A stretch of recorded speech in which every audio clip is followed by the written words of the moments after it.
I'd like to acknowledge that our TDSB schools are hosted on the lands of the Mississaugas of the Anishinaabe, the Haudenosaunee Confederacy, and the Wendat.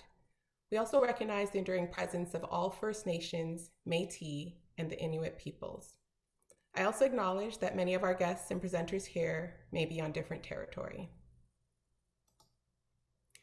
I'd like to take a moment to introduce some of the TDSB leaders who have joined us this evening. We have Andrew Gold, our Associate Director of Leadership, Learning, and School Improvement, Lisa Edwards, our Centrally Assigned Principal from Equity, Wellbeing, and School Improvement, and my name is Renee Rollins, and I'm the Coordinator for Guidance, Career Development, and Student Wellbeing.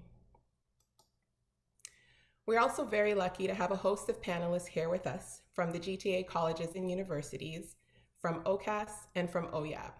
I will introduce them individually before each of their presentations. The purpose of this information session is to answer many of the questions that you may have about post-secondary applications and admissions, in addition to questions about how post-secondary institutions are operating during the pandemic. Our agenda will address these questions. This is an exciting time for graduating students, and we are here to help. If you have further questions about this webinar or after this webinar, please connect with your school's guidance counselor. Additionally, please note that the Q&A is available. Please type your questions in the Q&A and the appropriate panelists will respond to your questions. The university and college representatives will answer questions regarding their institutions during and at the end of their presentation using the Q&A. If there is time, we will address any frequently asked questions at the end of the webinar before we close. So let's get started. I will pass the mic over to our centrally assigned principal, Lisa Edwards. Thank you, Ms. Rollins. Welcome, students and families, to today's Grade 12 information session.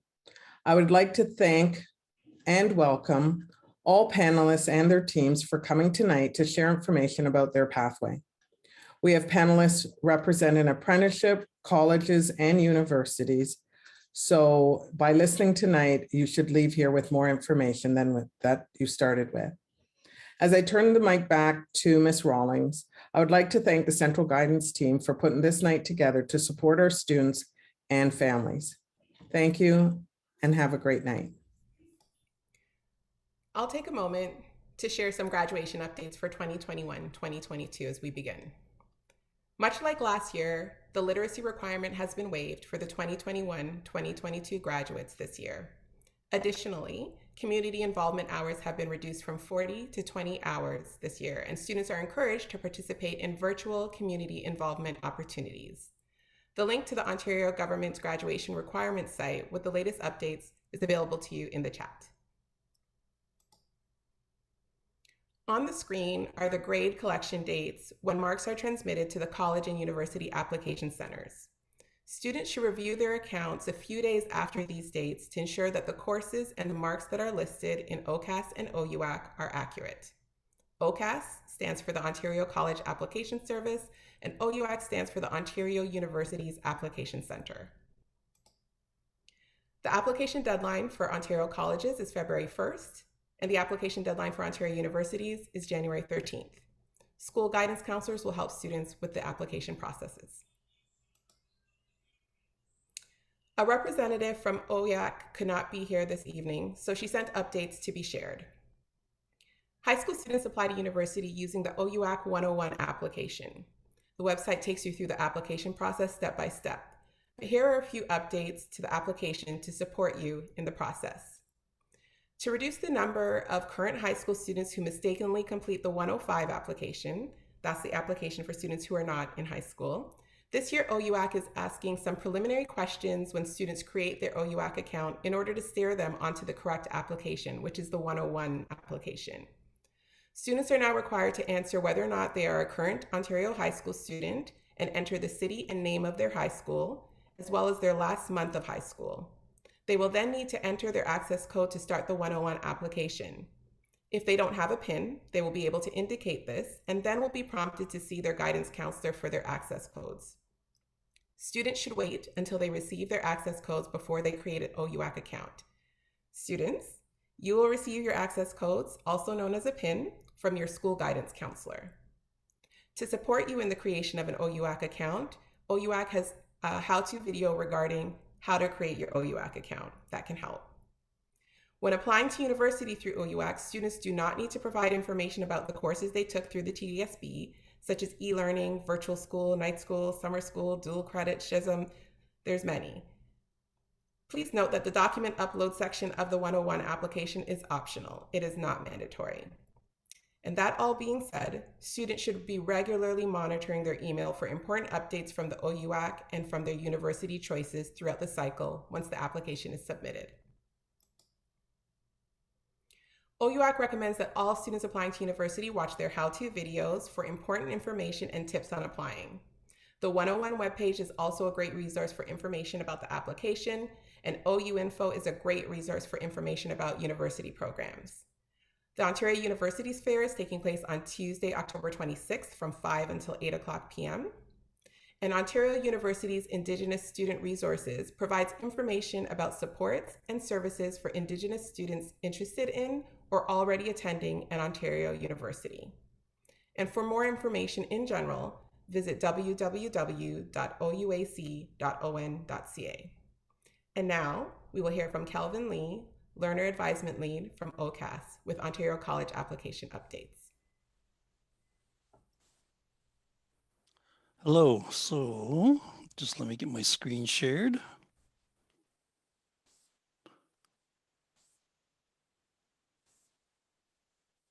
Can you see the screen? Can I have a wave or a yes?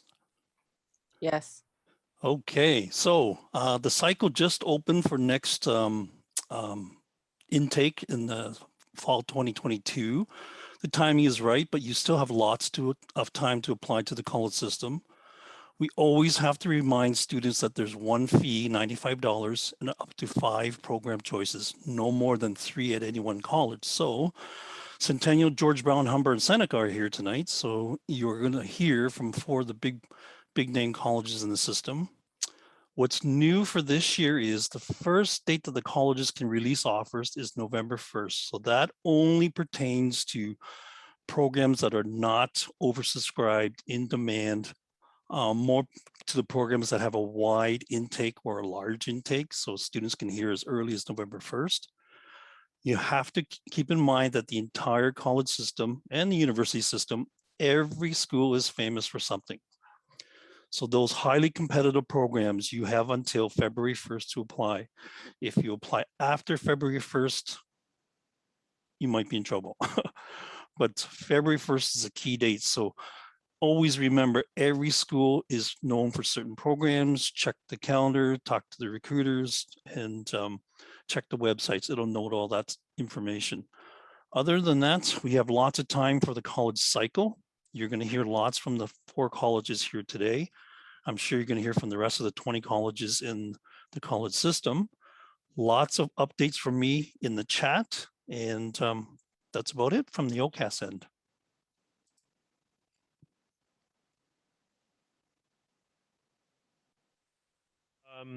My name is Matt Bradley. Thanks for having me at this event. I just want to go over a couple of quick updates about apprenticeship. The first thing is that apprenticeship is still post-secondary education. It has no debt associated with it as well. And it's never been a better time to start an apprenticeship. Yeah, it really is amazing. So apprenticeship is happening during COVID-19.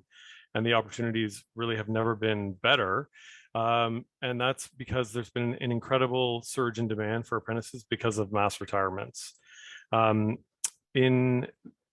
great reason to consider it is there are amazing entrepreneurial avenues once you complete your apprenticeship. Apprentices are happier than most workers in Canada, and there's really good pay and potentially pension and benefits depending on where you end up. So there's 144 different trades you can apprentice in Ontario.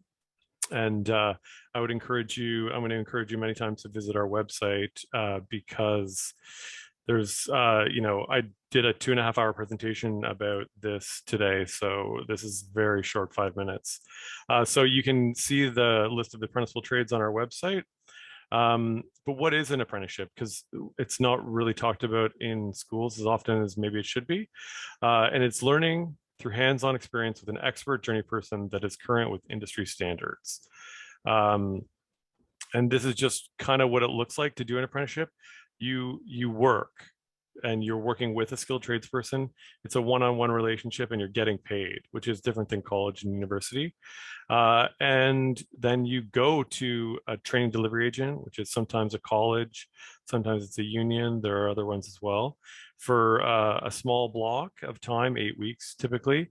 And then when you finish that, you return to the workplace. So it's about 80% of your time you're working and 20% of the time you're in school. And this goes for 2 to 5 years, depending on the trade. Sometimes you write an exam. And then when you're finished, you end up with a certificate of qualification. And then your apprenticeship is complete, which is awesome. So the challenge with apprenticeship is that there is no OCAS or OUAC. So it's hard. And what this means is that after graduation, students must find a paid employment as a registered apprentice. And that can be hard. I like to meme it up a little bit. So you can't get a job without experience, and you can't get experience without a job.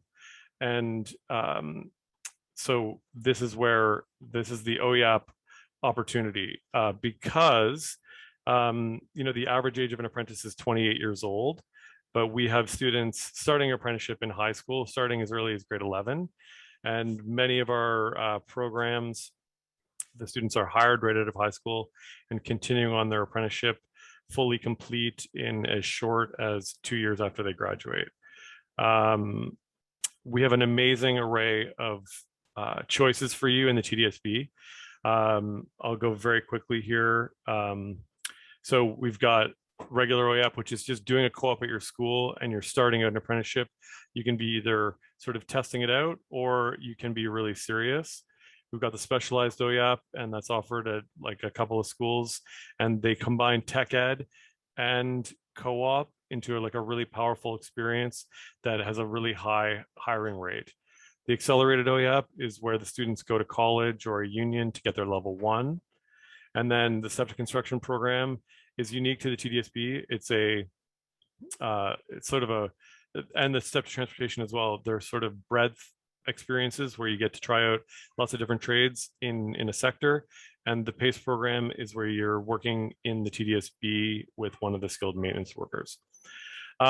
Just a quick, we've got lots of programs, but the accelerated due date is November 5th. So if you're thinking about starting an apprenticeship this year, it's something to consider for November 5th.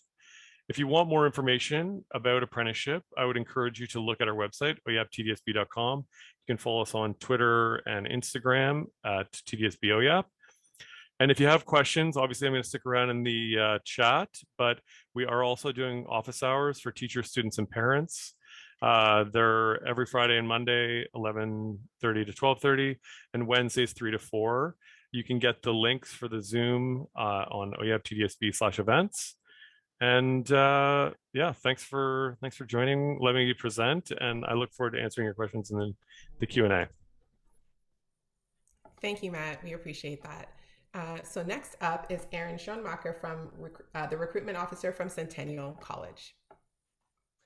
Thank you so much, Renee. Good evening, everybody. So as advertised, my name is Aaron Schoenmaker. I am from Centennial College. We are actually Ontario's first college, best known for the largest transportation training trades facility in Canada. So most of you know us for our automotive service technician program or our aviation technician program, but we do have over 400 different offerings for you and over 1,000 different pathways from college to university to graduate certificates. We do have some of our own in-house degrees.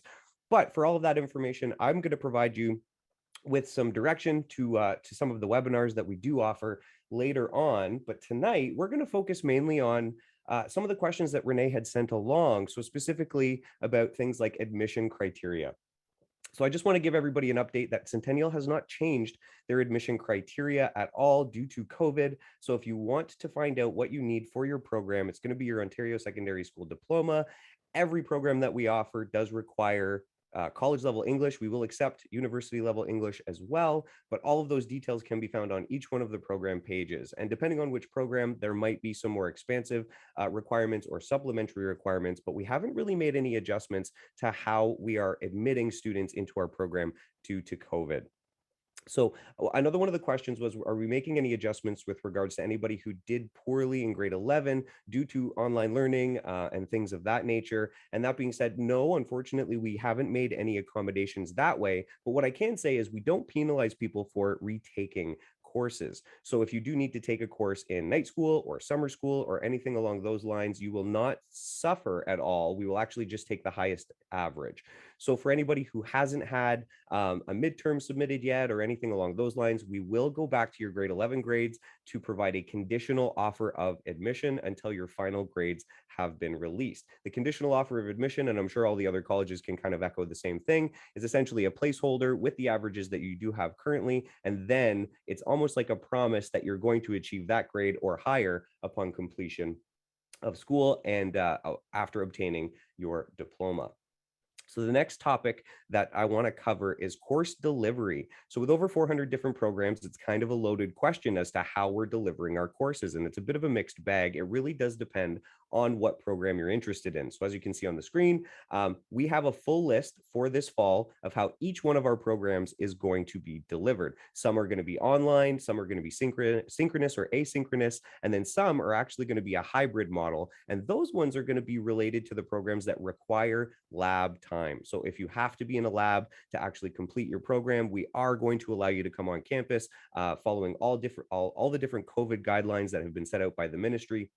And if you're interested to find out how we're offering individual programs, just take a look at the screen. You can visit our website, and there's a fully robust list of all the programs that we offer and each delivery method for each one of those programs. So I highly encourage you to take a look at those. And that could be fairly reflective for what you can expect next year should we be in the same situation. So as for next year, we're not necessarily making any formal plans, but we are going to roll with the punches and we are going to see what happens. But just so you know, we definitely adapted to the online world quickly. We have over 30 different programs that were flipped completely online, and we decided that they did so well that we're actually going to keep them online, but still offer the in-person offerings as well.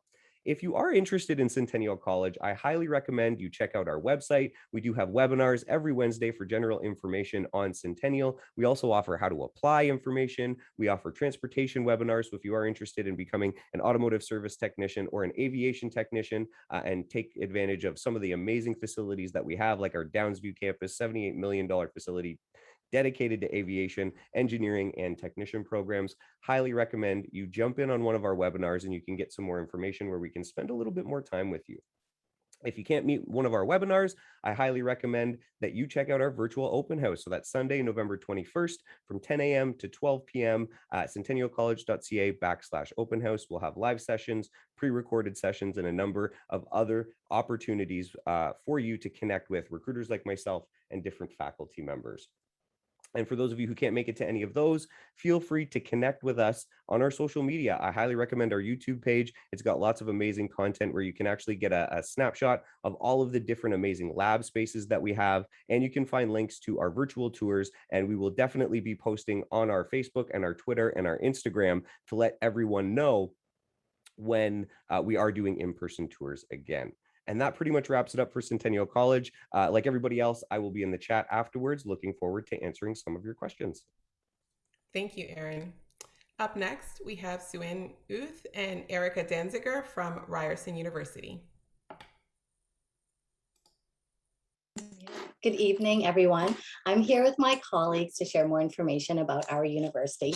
Ryerson University has accepted all 22 recommendations from the Standing Strong Task Force, including the renaming of our institution, addressing the legacy of Egerton Ryerson, and advancement of Indigenous and Black scholarship. We are excited to welcome you to rewrite and write the next chapter together with us. The university continues to grow our academic programs and accolades and our footprint. We are a large, comprehensive university offering over 100 undergraduate and graduate programs. New is professional music at the Creative School, formerly the Faculty of Communication and Design, and the Daphne Cockwell Health Sciences Complex with resident spaces, classrooms, and zone learning labs. Zone learning includes over 10 incubators at the university with a focus on different industries, such as the biomedical zone and the legal innovation zone. Zone learning is open to all students to intern, work for new startups, or grow their own company. The students' experience at the university continues to be vibrant. We are both in person and virtual for classes, extracurriculars, and school experiences. We have supports to help you develop friendships, provide academic accommodations, and support the transition to university. Now, our university experience combines theory with practice through coursework, practicums, cooperative education, internships, placements, conferences, and this combination of academic rigor with experiential learning built into all of our undergraduate programs. We are at the intersection of mind and action, and our location allows us to incorporate the city into our classroom with professors who are leading industry professionals and academics.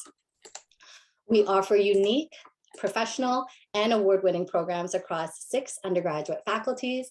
For more information about our programs, we will be sharing links in the chat. Now, I would like to invite at this time Erica to provide an admissions update. Thanks, Suan. So at Ryerson, we have 2 classifications of programs when it comes to admission. We have grades-only programs and we have grades plus programs. Grades-only programs select students solely on the basis of academic achievement. Grades plus programs select students based on reviewing academic achievement along with something else like a portfolio, audition, or an essay. If your student is planning on applying to a Grades Plus program, we encourage them to review the non-academic requirements and prepare their submission as soon as possible. They can find the requirements and deadline dates for each program on our website.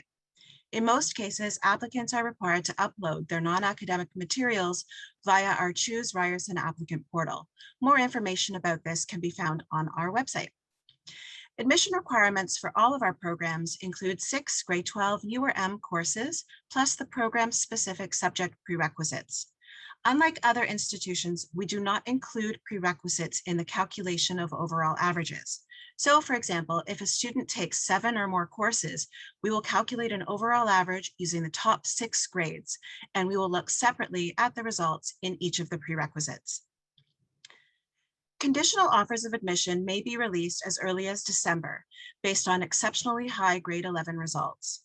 These are only issued at this time if we can see that the student is enrolled in required grade 12 courses and if the grades available in these courses are strong.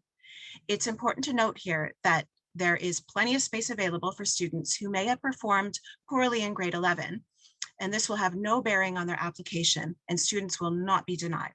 We will wait for further grade 12 results to come in and our decisions will be based on these. Repeated courses are acceptable and we take the highest results achieved. The majority of our offers of admission roll out between January and May. Unlike other universities that may issue offers in 2 or 3 rounds, our offers continue to roll out through the winter and spring. Some students will hear from us later than others, especially if faculty are reviewing non-academic requirements like portfolios. Applicants can select 3 Ryerson programs at one time on their application, and they will receive a decision for each program. We do not issue alternate offers, and we will not consider applicants for programs that they have not applied for. Starting in mid-May, we will begin informing applicants if they have been placed on our waiting lists. We routinely accept students from our waiting list through the spring and summer, so it's important for them to stay positive if this happens. Our offers of admission generally contain conditions that must be met. For example, all grade 12 courses must be complete by June 30th. Students who want to attend summer school to meet our requirements after their grade 12 year must apply for an extension, which is available, our extension form is available in May. Finally, deferrals at Ryerson are not guaranteed. An application is required and extenuating circumstances will be considered, such as illness. In 2020, we saw a large increase in the number of deferral requests received due to COVID and students not wanting to proceed with online learning. The number for this fall fell back within normal margins. Thank you, Erica. We would like to encourage all of you to learn more, to register for upcoming events, sessions, and tours, and to stay connected. Thank you.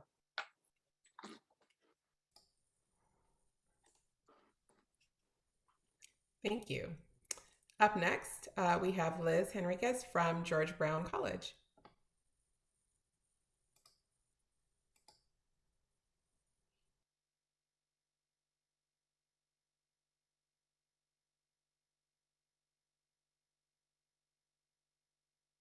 There we go. I couldn't find the, the mute button. Can everyone see my slides? I guess so, yes. Yes, we can. You're Okay, good. perfect. Thanks. Hi, everyone. My name is Liz, and I don't have my camera on because my Wi-Fi sometimes is a bit spotty. So I'm just going to keep it up, but I am here. So we are located in the heart of downtown Toronto. George Brown is actually the college that I went to, so I'm an I'm alumni. It was the college that I chose because I lived in downtown Toronto, and surprisingly, not all of our students are from downtown Toronto. We have a lot of 905ers and people from outside of the GTA to attend our college, and we're very easily accessible by public transit. We have 4 main campuses, 3 off-sites, and a residence that is hopefully going to be fully functioning for next year. It's been operating at half capacity because of the pandemic, but we're hoping that next year everything's going to be back on campus. And we also have a couple of unique programs. And so I want to point out the Sunnybrook location here. We are probably, I think, one of the only colleges that teaches a specialized program in orthotics and prosthetics. That runs out of the Sunnybrook. So if you're looking for unique programs, a lot of colleges offer these sort of niche programs that are hidden gems, and that is definitely one of the ones that I like to point out. And we also operate 12 daycare centers in the city of Toronto, and that's where a lot of our early childhood education students get their hands-on practice. As a fun note, my daughter actually went to a George Brown daycare, so I can tell you as a mom how impressed I was with the level of care that students do in the program. We just broke ground on our new building that's coming, that's going to be joining the waterfront footprint, called the Arbor. It's going to be Ontario's first mass timber low carbon building. We're very excited about that. It will be a sort of a learning research hub, and it'll also become the new home for the School of Architectural Studies and Computer Technology. And we're hoping that's going to open up in the next few years. And that's a picture of our residence. This is actually in the Canary District, which was the home of the America teams for the Pan Am Games. Y'all remember the Pan Am Games back in 2015? So this is the residence that we have. It holds 500 students, and it's like a little apartment style. You can get information on our website. We have a full supportive supports available for students. And again, this was very important during the pandemic. And we had a lot of students, even accessibility issues, like students who have IEPs and who needed counseling. Our team saw 3,500 of them, met with 3,500 students last year online, just to help them, walk them through, to make sure that we're giving them the tools that they need to be successful. I often say as a recruiter, it's not just about getting you into college, it's about getting you in, giving you the support that you need to be successful, including all the clubs and counseling and accessible learning and all that, to get you out of the other end and get you to graduate and help you find a job. In terms of the how programs are being delivered, again, we don't know what next fall is going to be like. We're hoping, I'm sure everybody in this room on the Zoom call is hoping that everything is going to be back online, but we do have a section on our website under the program drop-down menu. And as you can see right now, we have the winter January delivery available, and then we will update that for next fall. And you can see that there's a drop-down menu, and then you can search for whatever programs you want, and it'll tell you. Right now, it's students have a choice between hybrid, online. The students who are allowed on campus obviously are the ones who have to access the labs, like nursing, like culinary, like skilled trades. So a lot of remote learning for the students studying, let's say, business, who can be taught remotely. But now into the winter term, they have a choice. If they want to be on campus, more and more students are going to be allowed back on campus. And for next fall, we are hoping that we're going to be back in full service as we used to, because I miss being on campus. I don't know about the rest of you. We are having our virtual open house at George Brown. It'll be on Saturday, November 20th from 9 a.m. to 1 p.m. You can register online right now. If you go to georgebrown.ca, right on the main page, you'll see a little clicky button that you can click to register and get in on the queue for that. And also, we do a lot of webinars. I personally do webinars. I saw in some of the chats, people are asking, do you have a comprehensive how to apply to college? Yes, I do. You can register online. And I do a comprehensive Discover Apprenticeship and Skill Trades, where I give you some tips on how to find sponsors. And also, I had a question in the Q&A about what's the difference between college degrees and university degrees. capabilities. If you join my webinar, for sure, I'll be able to walk you through and tell you the how we're different and how we're the same. And if you have your camera handy, if you point that at that QR code right now, you'll be entered into our contest to win $5,000 towards your tuition. And it also gets you connected with me for future questions. So I think my time is up, and thank you very much. Thank you. Up next, we have Lydia Gill and Floyd Nerona from the University of Toronto. Good evening, everyone, and thank you so much, Renee, for having us. So happy to be here with you all. As Renee said, my name is Lydia Gill, and I'm here from the University of Toronto. Just going to share my screen with you all. Apologies. There we go. All right, so I'm joined by my amazing colleague, Floyd Nerona. He will be in the back end supporting with links, so keep your eyes out for that. I'm just going to stop my video as I did get a notice that my internet is unstable 2 seconds ago. So we're going to get started. We have a short amount of time to tell you a bit about Canada's #1 university, so let's get started. So the University of Toronto is Canada's top-ranked university and Canada's flagship university for research and discovery. We're ranked in the world's top 20 year after year, in part because our campuses attract the best and brightest from all over the world. Now, for our grade 12 students, one of the first choices you will need to make will be the campus you are interested in studying at. The University of Toronto is one university with 3 campuses, all within an hour of each other, offering the same top quality education. When you graduate, you'll earn the same U of T degree. The campus you choose makes no difference. Now, the second choice will be the program. The largest set of options at U of T are in arts, business, and science. And that program area specifically exists across all 3 campuses. Now, some programs are going to be available at all 3, while others are unique to a specific campus.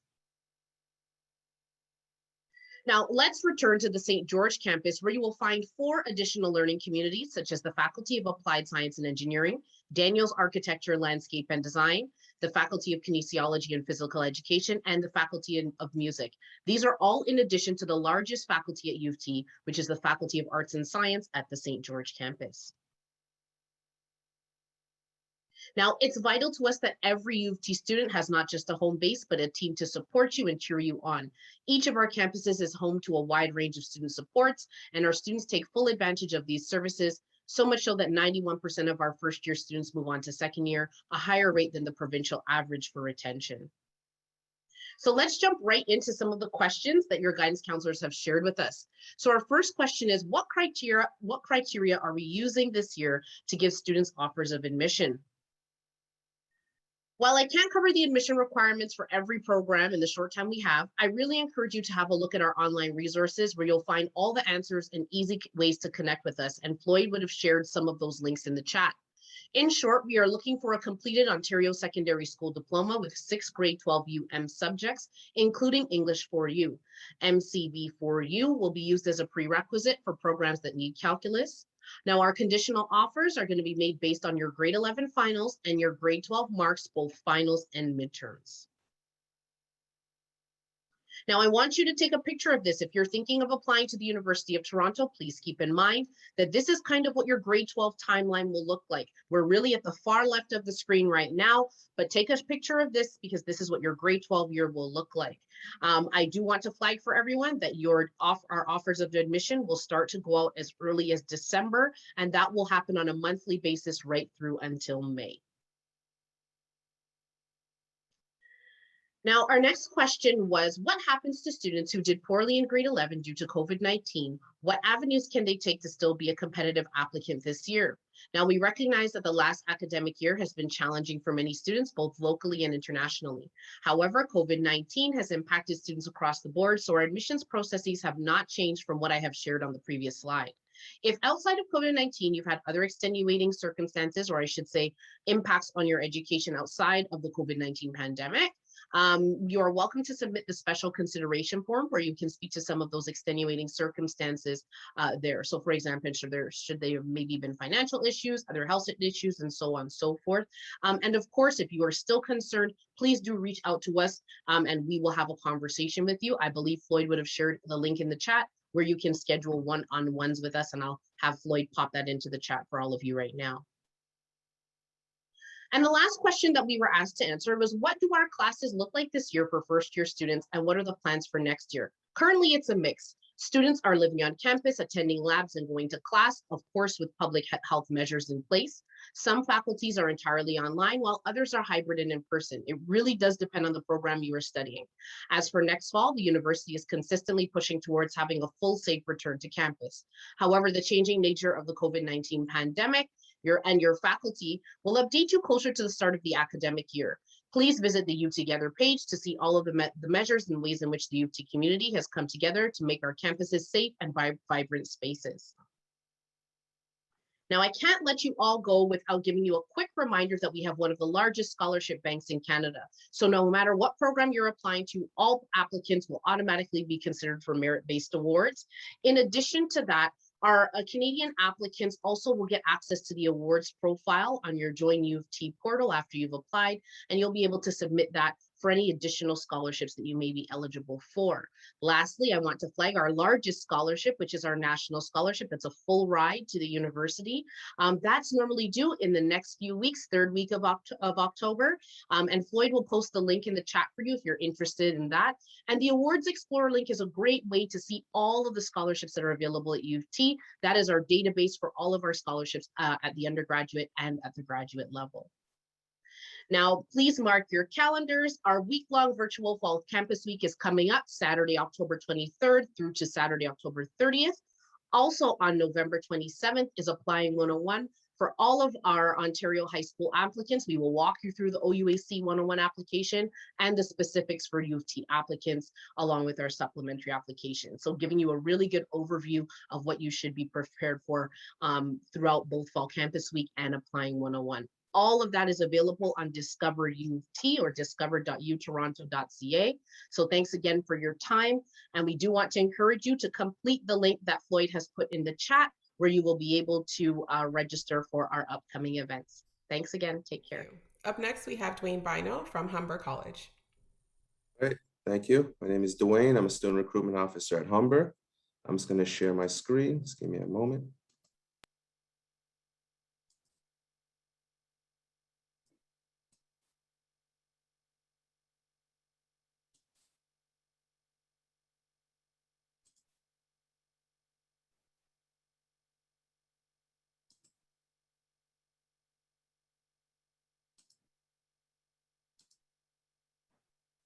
All right, so I'm going to start off by answering some of the questions that were asked by the representatives that organize this function. Can you see my speaker's notes by chance? Or no? Yes. Oh, you do? Okay, so let me switch it. Sorry about that. Is it okay now? Sorry about that. Okay. Yes, it's good now. Sorry about that. Okay, so first question was, what criteria are you using to give students offers of admissions? So at Humber, applicants must meet all the admission requirements in order to meet minimum program eligibility. Meeting minimum eligibility does not guarantee an offer of admission. Another question that was asked is, what happens to students who did poorly in grade 11 due to COVID-19? What avenues can they take to still be competitive applicant this year? So we will look at grade 12 marks. We do have a general arts and science upgrading programs available as well. So that's similar to any other year. And another question that was posed is, what do your classes look like this year for first year students? Most programs will have a mix of online and on-campus delivery. A small number of programs will be offered entirely online, mainly grad certificates. Therefore, classes will have a combination of synchronous, asynchronous, in-person delivery methods for students. For in-class or hands-on learning lab classes, we'll continue to make sure that safety measures are in place. Okay. And what are the plans for next year? Our goal is to continue to follow the provincial government's health and safety guidelines. We will continue to monitor provincial health requirements and announce course delivery details on our website on an ongoing basis. Okay. So now Humber is located in the heart of the GTA. We're accessible to public transit and major highways. So we have two main campuses, the North Campus and the Lakeshore Campus. And we have 6 academic faculties. So whatever full-time program you take at Humber would fall under one of the 6 academic faculties. So we have Faculty of Applied Sciences and Technology. Programs that fall under this umbrella would be like our Architectural Technology program. We have Civil Engineering Technology, Mechanical Engineering, and we even have degrees such as Bachelor of Industrial Design, Bachelor of Interior Design, and we have 3 new degrees that started this fall. Bachelor of Engineering Information Systems Engineering, Bachelor of Engineering Mechatronics, and Bachelor of Engineering the Built Environment. And we also have Faculty of Health Sciences and Wellness. So we have a practical nursing degree. A lot of people were asking questions about our nursing programs in the chat function. And we also have a brand new Bachelor of Science nursing degree. It's actually a Humber degree, brand new as of this fall. Faculty of Media and Creative Arts. We have programs such as journalism, graphic design, broadcast television videography. And then we have degrees like Bachelor of Digital Communications, Bachelor of Design, just to name a few. And in business, we have our popular business management, business administration diplomas, paralegal education, and then we have various business degrees like accounting, marketing, finance. And then we have general arts and science programs as well. If you're not quite sure what program you want to take, this can help you to figure out what program is right for you. And then we have Faculty of Social and Community Services. So like social service worker, child and youth care, early childhood education, criminal justice is a very popular degree as well. And I want to mention that you could win $5,000 towards your tuition. All you have to do is visit humber.ca/win to learn more. And what you can do as well is you can pull out your phone and scan for a chance to win the $5,000. So you can scan that right now quickly. And we also have upcoming events such as our virtual open house on Saturday, November the 20th from 10 a.m. to 2 p.m. Eastern time. You can visit humber.ca/open house to learn more. And then our spring open house for next year is coming up on Saturday, April the 23rd, 10 a.m. to 2 p.m. as well. And another thing to note is that we offer Ask Humber virtual sessions. It's a great way to connect with Humber. We provide webinars. We provide question and answers in these sessions. So if you visit our website, humber.ca, you'll see Ask Humber. There's a link, click on it, and you can register to join those sessions. So that concludes my presentation. Thank you. Feel free to reach out to us at student.recruitment@humber.ca if you have any questions. Thank you. Up next, we have Evan Goldenthal from York University. Hi, everyone. My name is Evan Goldenthal. I'm a student recruitment officer at York University, and I want to personally welcome you to York University Virtual Edition, all in 5 minutes. My colleagues, Brittany from Kiel and Jennifer from Glendon campus, will be helping with the Q&A, so please do keep those questions coming. I'm a York alumnus. I graduated with a PhD in humanities this past winter. I'm hoping that my short presentation today will show you why you too should consider joining the York community. You might not know that York has 2 campuses to study at, and it's soon to be 3. The Kiel campus of York University is located in the heart of the Greater Toronto and Hamilton area, or the GTHA. It's just a subway ride away from downtown Toronto or uptown Vaughan Metropolitan Centre. You can say bonjour to our Glendon campus, which is located in Midtown Toronto, which is the center of excellence for French language and bilingual post-secondary education in Southern Ontario. And opening in 2023, our Markham Centre campus will be an urban space that is connected and integrated with local and global communities. One thing that I want to highlight about York is that it's a welcoming and inclusive community with a diverse student body of over 55,000 students from over 120 countries.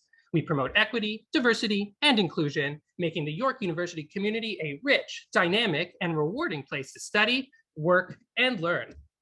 More than anything, when you think about York following this presentation, I want you to think about positive change. At York, caring about our communities, our planet, and our future is embedded in everything that we do. York has partnerships with over 300 change-making institutions in over 70 countries, providing students, faculty, and alumni with opportunities to contribute to solving global issues. As Ontario's second largest university, we offer over 200 programs in a range of subjects, You're talking about social sciences, humanities, business, engineering, science, education, health, environment, fine arts, and more. And also, our programs offer opportunities for you to live what you learn through over 16,000 hands-on learning experiences, including co-ops and internships. And as a final note that speaks to your desire for you to study what you're passionate about, many of our programs let you customize your degree in some way, whether that's by a double major, a major minor, adding one of over 50 undergraduate certificates, or internationalizing your studies through an exchange. We also can't forget about that integral aspect of your university experience, student life. You have over 3,000 students living on campus in 10 residences, and you can also take advantage of 3 gyms and over 40 shops and restaurants. Also, York places students who accept their offers into one of 9 colleges, making the university seem a little bit smaller and a little bit more like Hogwarts. Beyond this, with over 300 student clubs on campus, focusing on anything from cultural backgrounds to pop culture interests, this is a great way to create strong friendships and gain valuable experience as a campus leader. We at York know that taking this step into university life can be daunting, and we want to ensure your success. So we offer a range of online programs for first-year students to get a head start on preparing for all things first year.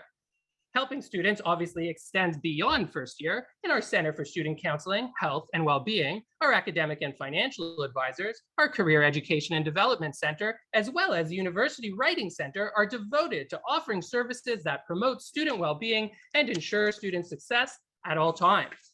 Also, you might not know that York is looking to give you money to study. Last year, we awarded roughly $50 million in undergraduate bursaries and scholarships. There are numerous scholarships available to incoming students, but I'll just share that we have renewable and regainable entrance scholarships that reward you for your academic success. So regarding requirements for admission, you'll need an Ontario Secondary School Diploma, 6 4U or 4M courses that include English and French or other prerequisites that are program dependent. Also, of course, be sure to check off your grade cutoffs for your programs of interest and note that some programs have supplementary applications. We understand that COVID was challenging for many students, and it certainly could have impacted their grade 11 performance. For entrance to York, admissions and scholarships will be based on your grade 12 grades. So the absolute best way to be a competitive applicant this year is to maximize your grades this year. Also this year at York, first-year students have been engaging with a hybrid model on campus. First years have been prioritized to ensure some level of in-person engagement, whether it's through class or extracurricular activities. Some in-person experiences like labs are held as well. The goal is to have a full return for the winter semester, but this, of course, like all things in life these days, is in flux and will be decided by health guidelines that serve our community best. And the same goes for fall 2022. I know there's been a lot of information shared, and there's even more to explore. This process can be daunting, so I do invite you to reach out to me by email, which I will share in the chat shortly. Some important things to keep in mind is to check our Future Students webpage for the most up-to-date information, for information about our weekly virtual campus tours and our twice-weekly high school information sessions, as well as information about our Kiel campus's fall open house on November 20th and Glendon's on November 21st. We are definitely hoping to see you on campus next year. Thank you for your time and have a great night. Thank you. Up next, we have Kevin Richardson from Seneca College. Hi, everybody. Thanks for joining us today. Let me just share my screen here real quick. Hope everyone can see that okay. So at Seneca College, my name is Kevin. I'm from Seneca College, one of the largest schools out there in Ontario. This is just our website, but I wanted to go through and show you a few things on the website that, so as you're navigating through and you're looking to find more information, hopefully this will make it a little easier. At Seneca, we have a wide variety of programs. As you can see from our program clusters here, we offer programs in all sorts of areas of study, all sorts of careers.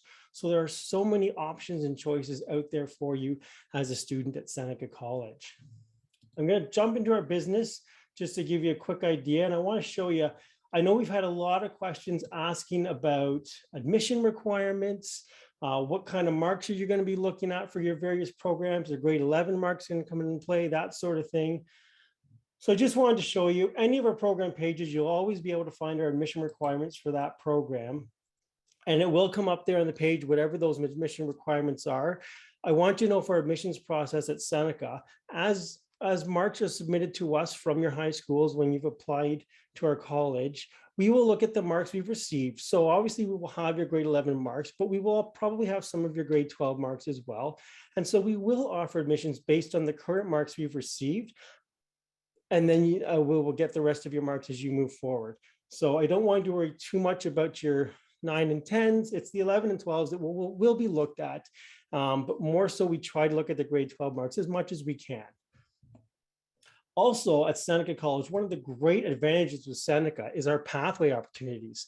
Seneca actually has the most pathways of all the colleges. So what I mean by that is if you take one of our diploma programs or even our degree programs, and you want to continue on your studies, you want to further your educational career, we have these pathway opportunities where we've already connected with other universities and colleges and have agreements in place where our students, once they graduate from their program, will have the chance, if they'd like, to continue on at schools, as you can see, all over the world. This is just for our accounting program here, but you'll be able to study, you'll have chances to study all over the world, and you will get transfer credits from what you've already taken at Seneca applied towards that next level degree and or beyond. We even have some master's agreements in place at this point in time. So lots of wonderful opportunities are there for you with our programs. And that's important because I want you to know there's always a next step. There's always doorways that are open for you and places you can go with your studies. Now, we also have many degrees at Seneca College, and just to show you real quick, here's a list of our degrees. One nice thing with our degrees, as much as many of our diploma programs do have co-op options, so that work term, all of our degrees have a mandatory work term. So you will get that experience and exposure to the industry while you're studying here at Seneca. Another thing I wanted to bring up, I know a lot of people have talked about with COVID, with regards to how courses will be taught, what will the classes look like in the fall. Right now, I can't say for sure how everything will be taught in the fall, but I can tell you what we do right now at Seneca. We have different options for our students. So we do have the online options for many of the courses. We also have hybrid options. So for some of the courses, you would have the choice to either be taught online or on campus. It's up to the student. There's also some options which are flexible.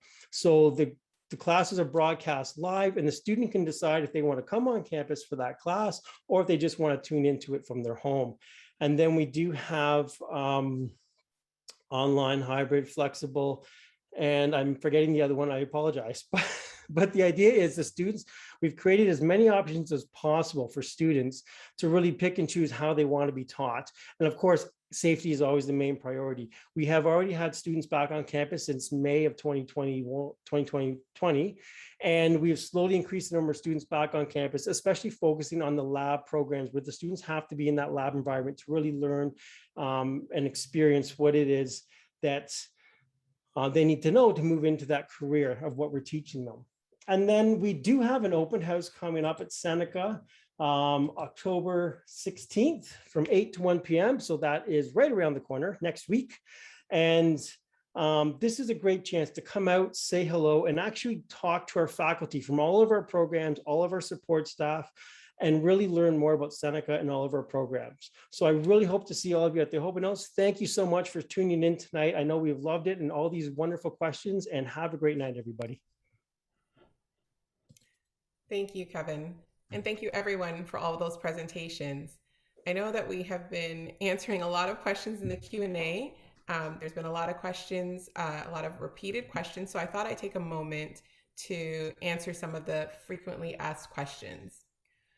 So the questions that we have seen the most this evening in the Q&A, where can I find the recording?